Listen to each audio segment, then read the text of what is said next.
Assalamualaikum warahmatullahi wabarakatuh. Welcome back to my channel. Dan kayak akan bahas mengenai timnas U17 Indonesia yang gagal lolos ke putaran 16 besar secara langsung setelah dikandaskan oleh timnas Maroko dengan skor 3-1 ya guys ya. Dan tidak hanya tidak bisa lolos secara langsung, Indonesia bahkan tidak bisa lolos lewat jalur tim peringkat ketiga terbaik setelah timnas Meksiko menang atas timnas Selandia Baru dengan skor 4-0.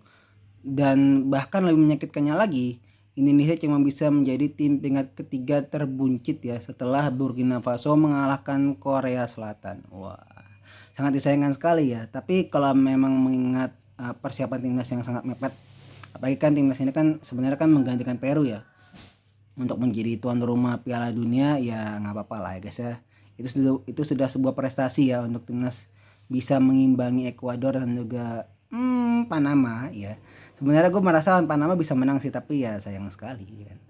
Nah, kita akan masuk ke pembahasan timnas senior ya, karena di waktu yang bersamaan timnas senior juga mengalami hasil yang kurang memuaskan, bahkan termasuk kategori buruk ya, dimana timnas senior kita dibantai sama Irak 5-1. Dan di laga selanjutnya atau di laga kedua kualifikasi Piala Dunia, kita malah imbang, atau lebih tepatnya kita malah mengimbangi timnas Filipina dengan skor 1-1 ya. Itu cukup mengecewakan menurut gue, karena setahu gue itu Indonesia sudah mulai bagus ya permainannya di era Sintayong. Tapi ketika kemarin spesialnya menghadapi Filipina, itu terlihat seperti timnas Indonesia tidak pernah dilatih sama Sintayong. Entah kenapa, kayak mainnya tuh gak jelas gitu loh, passing asal-asalan gitu kan. Terus juga benar-benar kayak koordinasi tuh hancur gitu loh. Oke lah, memang mungkin di babak kedua sebelum golnya Sadio Ramdhan itu mulai membaik ya permainannya, mulai terlihat di Indonesia dilatih sama Sintayong, tapi telat. Harusnya kalau mau begitu tuh dari babak pertama gitu kan, biar kita bisa mensecure kemenangan 2 kali lawan Filipina. Dan itu ya cukup disayangkan aja, kita akhirnya malah jadi imbang ya di Manila ya. Sebenarnya tuh bisa jadi faktor karena kita main tandang ya, jadi kan 2 kali main tandang itu kan agak capek ya, habis dari Irak terus ke Filipina. Meskipun jarak pertandingannya cukup agak lumayan jauh, tapi itu juga bisa jet lag ya, jet lag factor bisa jadi ya kan. Atau mungkin bisa juga faktor selain faktor kelelahan, bisa juga faktor dari segi teknis pemainnya yang emang agak kurang aja gitu guys ya. Jadi kayak emang agak underperform aja guys ya. Jadi mari kita berharap semoga timnas Indonesia bisa menang lawan Vietnam. Ya harus wajib menang ya, karena kan incarnya kan tadi kan imbang lawan Irak, terus juga menang sekali lawan Vietnam, sama imbang sekali lawan Vietnam ya.